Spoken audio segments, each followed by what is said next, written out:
السلام علیکم ورحمۃ اللہ وبرکاتہ۔ بسم اللہ الرحمن الرحیم۔ کل نفس ذائقۃ الموت ثم الینا ترجعون۔ کل شیء ہالک الا وجہہ۔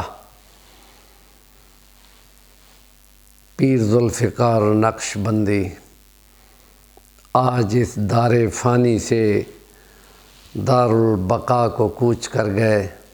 انا للہ و انا الیہ راجعون۔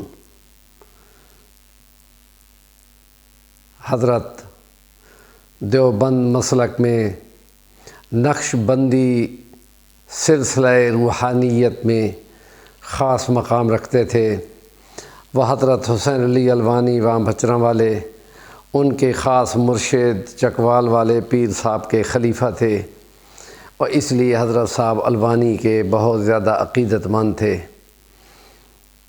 ان کا یہ خاص وصف تھا کہ وہ شعبے کے اعتبار سے الیکٹریکل انجینئر تھے، اور سن 70-80 کی دہائیوں میں سرگودا سے کے اوپر نیچے 30-35 انڈسٹریل زونز کو بجلی کی سپلائی کے سلسلے میں رہنمائیاں کرتے تھے، اور وہ یہ فرمایا کرتے تھے کہ آنیسٹ اور دیانتدار آدمی کو تمام کارخانے کاروبار والے کام دیتے ہیں، اور جب ان کو ٹائم پر وقت پر صحیح کام بنا کے دیا جاتا ہے تو وہ پیمنٹ بھی فل کرتے ہیں۔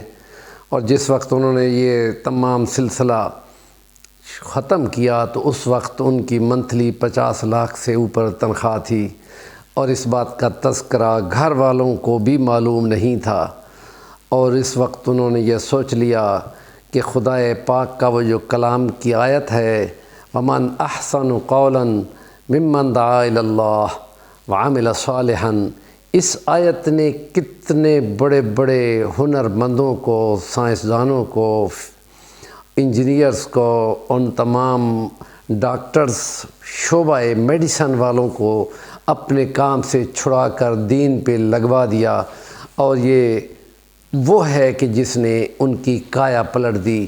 وہ لائق ترین لوگ اپنے شعبے میں تو مشہور تھے ہی، لیکن جب دین کے کام پر آئے تو وہاں بھی انہوں نے کمال کر دیا۔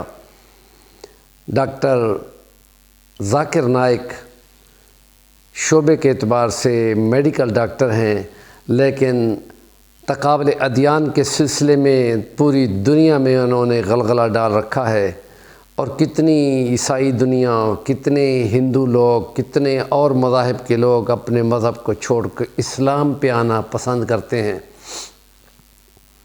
مولانا طارق جمیل نے سوشل میڈیا پر اسلام کا نظام اور معاشرت کو جس بھلے طریقے سے پیش کی ہے، کسی عالم کو اس کا 10واں حصہ بھی نصیب نہیں ہو رہا۔ اور پیر ذوالفقار نقشبندی روحانی سلسلے کے اندر رہتے ہوئے انہوں نے ایسے کارنامے انجام دیے ہیں کہ دنیا حیران ہوتی ہے، اور بے شمار انہوں نے سوشل لائف کی سوشل کہانیاں اسلام کے اندر رہ کر ایسے طریقے سے بیان کی ہیں کہ بندہ حیران رہ جاتا ہے۔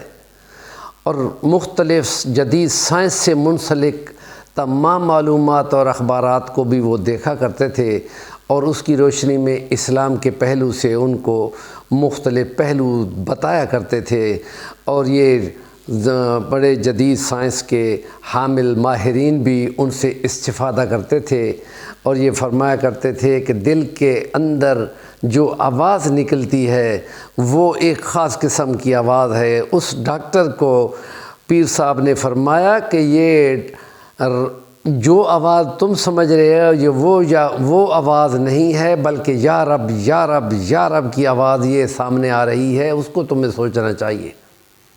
اور کتنے ہیں جو لا علاج ہیں، اور ان کو جب خدا سے مناسبت وہ دلاتے ہیں تو یہ خدا کا دین اور یہ کعبہ کا منظر اور یہ دین کی باتیں ان کو زندہ کر دیتی ہے، اور ان کی بیماری ختم ہو جاتی ہے۔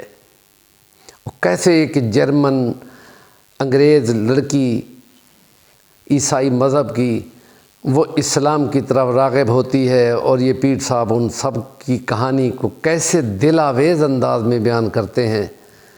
ایسی اور بھی بہت ساری، اور خاص طور پہ معاشرت کے اندر اولاد نرینہ کے سلسلے میں بہت ساری فکر مندی موجود تھی۔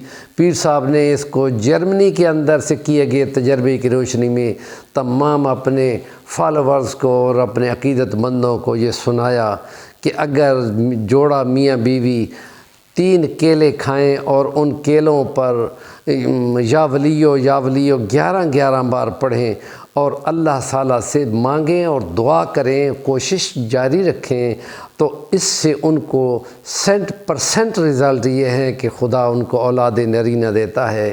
اور یہ وہ کام ہیں کہ جن کے ذریعے سے پیر صاحب رہتی دنیا تک ان کا نام رہے گا، اور یوٹیوب پر ان کی موجود تقریریں دنیا کو رہنمائی کے لیے موجود رہیں گی۔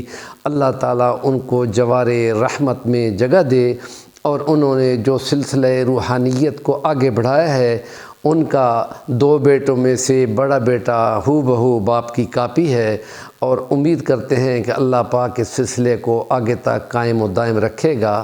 ہمارے چینل کا نام ہے صفی الوانی، ضرور سبسکرائب کریں اور کام کی بات کا کمنٹ دیا کریں۔